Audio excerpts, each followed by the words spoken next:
She was on national television, smiling, waving, and saying absolutely all the right things. She was the perfect picture of domestic bliss, the sweet, giggly bride that the entire world was conditioned to adore. And yet, looking back at the footage now, a chilling reality sets in. Not one person ever stopped to ask if she was actually okay. Today, we are not just talking about another Duggar scandal or a shocking court case. We are talking about 5 heartbreaking moments that were hiding right in plain sight. Moments where she was desperately trying to tell us something without saying a single word. Welcome to Jenny Exposes. If you want the real truth behind the carefully crafted reality television illusions, you need to hit that like button right now and subscribe to the channel. The Duggar PR machine works overtime to keep stories exactly like this one buried. And by subscribing, you help me bring these hidden truths out of the shadows. So make sure your notifications are turned on, because what we are about to uncover changes absolutely everything you thought you knew about this family. For years, Kendra Duggar lived her life entirely in the public eye. Yet somehow she remained completely unknown to the millions of people watching her on their screens every week. This is the ultimate paradox of life under the heavy, glaring spotlight of reality television and the restrictive culture of the Duggar family. Her entire existence seemed perfectly curated, from the TLC cameras tracking her courtship, to the perfectly filtered Instagram posts, to the massive, smiling family appearances. Everything was heavily controlled. Kendra was given a specific role to play. She was the happy, compliant, sweet-natured wife who simply agreed with everything and never caused a stir. But the brighter the spotlight became, the darker the shadows grew behind the scenes. The more visible Kendra was to the public, the more invisible her real, authentic experience actually became. Viewers saw the bright smile, but they completely missed the subtle tension in her jaw. They heard the trademark giggle, but they missed the profound exhaustion hidden behind her eyes. Living in a high-control environment means that your public image is not your own. It belongs to the family brand. Every word is measured, every appearance is calculated, and any sign of individual struggle is immediately stamped out. But no system is perfect, and human emotion cannot be repressed forever. Cracks begin to form, and for Kendra, those cracks appeared in 5 distinct, undeniable moments where her true reality bled through the carefully polished facade. Let us go back to the first moment, the interview she was not allowed to finish. If you comb through the archives of their television appearances, there is one particular sit-down interview that stands out, not for what was said, but for what was actively silenced. The producer behind the camera asks a surprisingly personal question, one that probes just a little too deeply into the realities of their marriage and the immense pressure of living up to the Duggar standard. For a split second, the polished reality television persona drops. Kendra opens her mouth to answer, and you can see a genuine, unscripted thought forming. But then, a visible, almost terrifying shift happens. She stops dead in her tracks. She visibly pauses, her eyes darting sideways in a sharp, nervous glance toward Joseph. Her posture physically shrinks, her shoulders curling inward as if bracing for an invisible impact. It is a micro-expression, a fleeting moment of self-correction that happens in the blink of an eye, but it speaks volumes. Body language experts who have analyzed this specific clip all point to the exact same phenomenon. This is textbook self-censorship under extreme social pressure. It is the physical manifestation of someone who has suddenly remembered the rules of their environment. After that heavy, suffocating pause, Kendra swallows whatever truth she was about to speak, pastes the familiar, bright smile back onto her face, and delivers a perfectly rehearsed, spiritually packaged answer that means absolutely nothing. She gave the answer she was trained to give. But in that brief, terrifying pause, in that desperate sideways glance, she was screaming for someone to notice that she was not allowed to speak her own mind. The second moment goes far beyond psychological pressure and moves into the realm of absolute physical terror. This is the pregnancy that almost ended her life. In the Duggar culture, a woman's fundamental value is deeply tied to her ability to produce children, one after another in rapid succession. The physical toll this takes on the human body is staggering, but it is rarely discussed with any real honesty. Kendra experienced a severe, life-threatening medical crisis that was actually documented in the public record. During delivery, she suffered from a placental abruption. For those who do not know, this is a catastrophic complication where the placenta detaches from the wall of the uterus before delivery. It causes massive, dangerous hemorrhaging. It deprives the baby of oxygen and puts the mother at immediate risk of bleeding to death. The alarms sound, the medical staff rushes in, the entire atmosphere shifts from a joyful birth to a frantic fight for survival. Kendra hemorrhaged. She survived, but just barely. She looked death in the face to bring a child into the world. In any normal situation, experiencing a trauma of this magnitude changes a family. It forces a pause. It forces a husband to look at his wife and realize how close he came to losing her. It forces a reevaluation of priorities and health. So we have to ask the critical question. After nearly dying for this life, what changed? Did she get a prolonged period to heal? Was there a shift in the relentless expectation to immediately conceive again? Based on the public timeline and the subsequent pregnancy announcements, the terrifying answer appears to be that absolutely nothing changed at all. The machine just kept moving forward. She was expected to heal in silence, smile for the cameras, and prepare her body to do it all over again, as if she had not just brushed past her own mortality.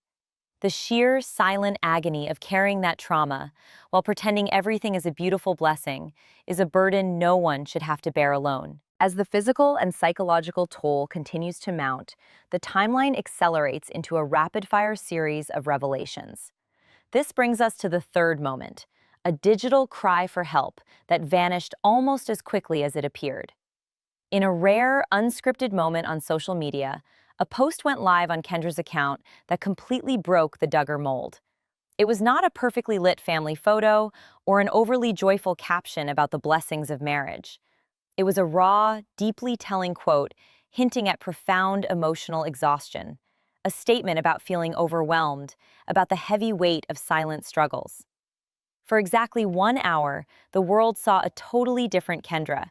Fans flooded the comments, sensing immediately that something was wrong, asking if she was safe, asking if she needed support. And then, poof, the post was deleted.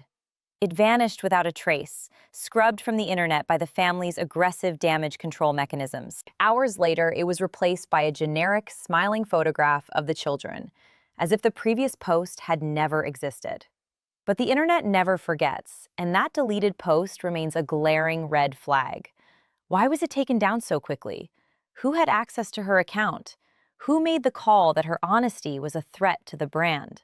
Right on the heels of this digital erasure comes the fourth moment, an incredibly telling public image that requires no words to understand.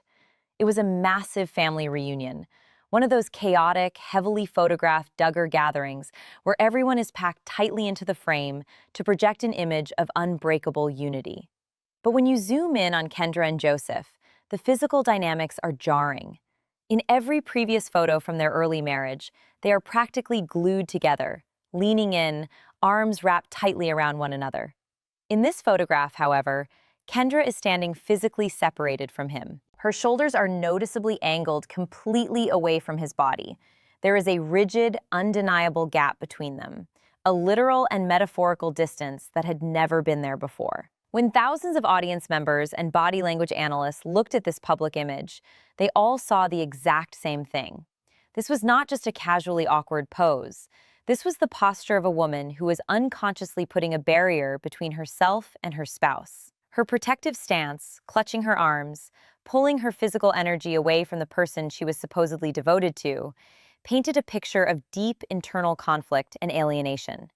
This mounting tension inevitably leaked into the fifth and perhaps most haunting moment of all. It was the absolute last public interview she gave before the silence fell and the legal proceedings began to loom in the background. She was asked a very simple, standard question about her future goals, the kind of softball question that usually prompts a rehearsed answer about having more children or serving the community.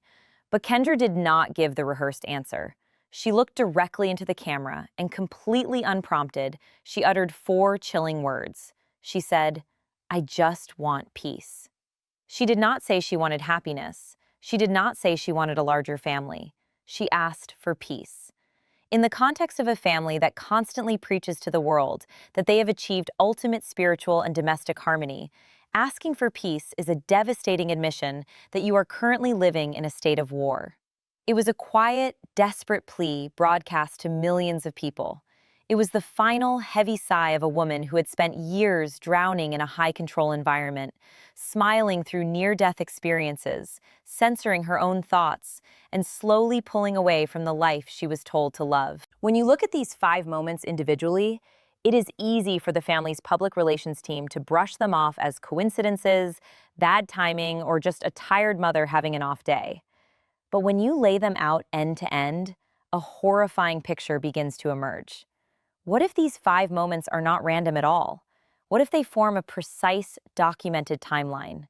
What we are looking at is a direct countdown to the courtroom.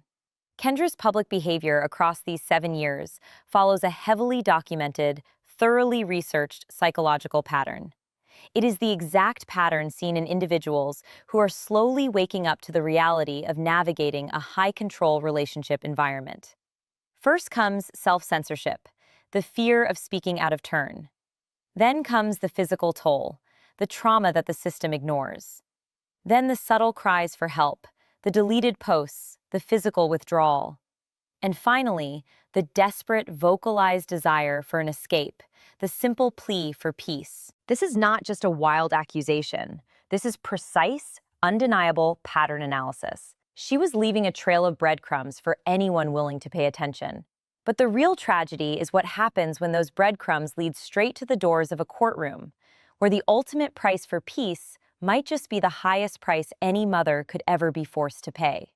Let us step into a speculative narrative reconstruction of the moment this timeline reaches its inevitable, shattering climax. Picture the heavy, imposing wooden doors of a closed courtroom.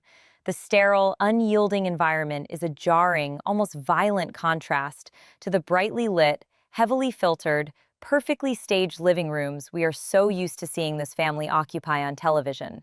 There are no producers here to call cut. There are no public relations managers to step in and rephrase a damaging statement. There is only the cold, harsh light of the legal system, a place where the carefully constructed illusions of reality television go to die. Imagine the stifling tension in the air as Kendra's attorney stands before the judge, holding a thick file that does not contain standard legal contracts, but rather the digital footprint of a woman who has been suffocating in plain sight. The attorney steps forward, the weight of a 7-year public masquerade resting on their shoulders. "Your Honor," the attorney begins, the voice echoing slightly in the cavernous room, "I would like to submit 7 years of documented public statements, interviews, and media appearances as evidence of a consistent, deeply troubling behavioral pattern."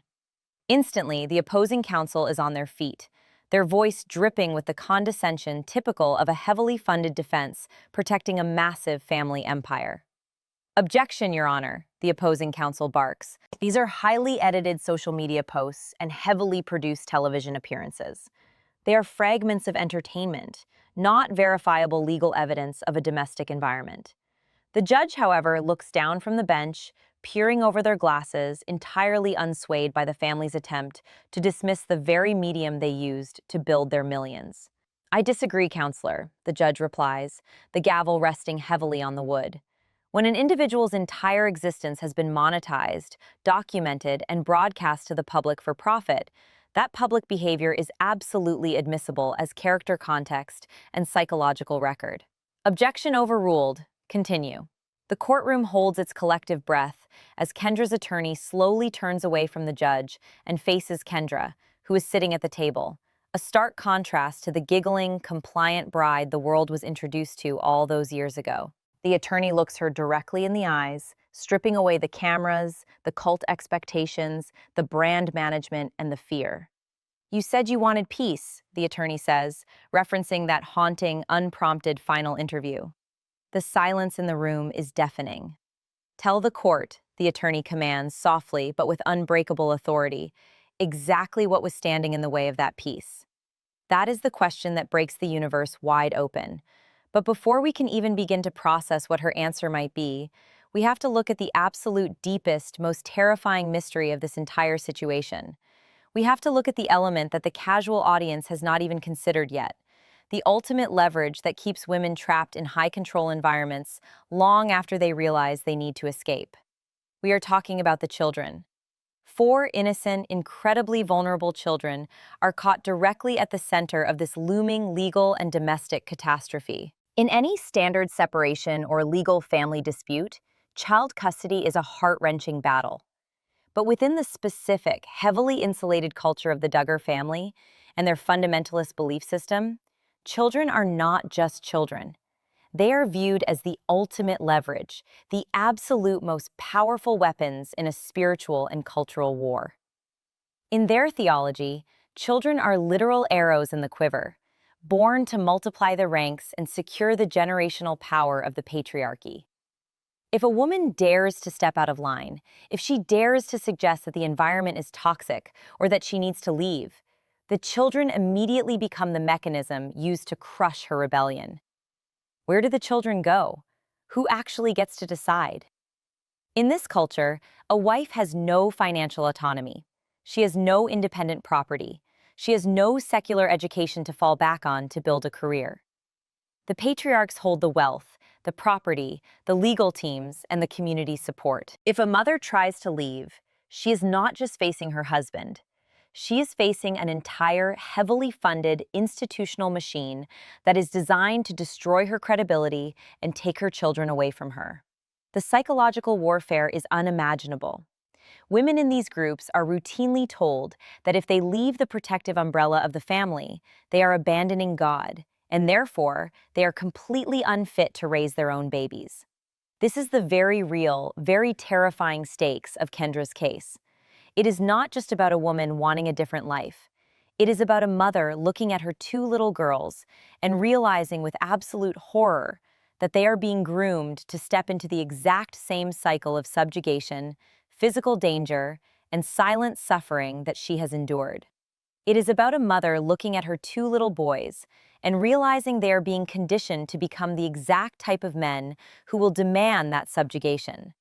The decision to disrupt this cycle is not just a personal choice. It is an act of monumental, earth-shattering defiance against a system that has limitless resources to fight back. When we ask why Kendra stayed silent for so long, why she deleted that cry for help on social media, why she pasted that smile back on her face after nearly bleeding to death in a delivery room, this is the answer: the children. You will endure almost any level of personal torment if you believe that speaking up will result in your children being ripped from your arms and handed over to the very system that is destroying you. When you understand that context, everything changes. The subtle shifts in body language, the sudden withdrawal from physical affection, the desperate coded pleas for peace, they are not just signs of an unhappy marriage. They are the calculated, terrified movements of a hostage trying to figure out how to disarm a bomb while shielding four children with her own body. The Duggar PR machine wants you to believe that this is just a private family matter, a simple season of struggle that requires prayer and privacy. They want to isolate Kendra, to make her look unstable, to control the narrative so completely that the public moves on and forgets her. They rely on our short attention spans to sweep the collateral damage of their lifestyle under the rug. But we are not going to let them do that. We have the receipts. We have the timeline. We have the documented pattern of a woman who was screaming for help while the cameras rolled and the producers counted their money. So I want to ask you, the viewer who has stayed with me through this dark, twisted journey into the reality behind the reality show, I want you to stop and really think about the evidence we have just laid out. Which of these 5 moments hit you the hardest? Was it the terrifying self-censorship of the interrupted interview, where you could literally see the fear behind her eyes? Was it the unimaginable trauma of the placental abruption, the near-death experience that the family completely brushed past? Was it the haunting, deleted social media post that vanished into the digital ether? Was it the rigid, heartbreaking physical distance in the family reunion photo? Or was it the quiet, devastating plea for peace? I need you to comment on the number below right now. Tell me which moment made you realize that the narrative we were sold was a complete lie. Your engagement in the comments is not just about the algorithm. It is about building a community of people who refuse to let these stories be silenced by powerful PR teams. It is about proving that there is an audience that cares more about the truth and the safety of these women and children than they do about a sanitized, fake family brand. If you have watched this far, you are awake. You see the manipulation, you see the control, and you already know in your gut that this story is far from over. The 5 moments we discussed today were just the prelude. They were the warning tremors before the absolute earthquake. Because what happens next defies everything we have been conditioned to expect from a Duggar wife. Part 2 of this investigation covers exactly what happened after those courtroom doors finally closed. We are going to dive into the legal maneuvers, the hidden documents, and the desperate retaliation of a family empire that realized it was losing its grip. Subscribe now so you do not miss it. Hit that like button if Kendra's story matters to you, and if you believe that no woman should ever have to fight this kind of battle alone in the dark. And most importantly, share this video everywhere. Send it to anyone who ever watched that show. Share it on your social media. Because the absolute last thing the Duggar PR machine wants right now is for you to be connecting these dots and exposing their secrets to the light. The truth is out there, and together, we are going to make sure it is impossible to ignore.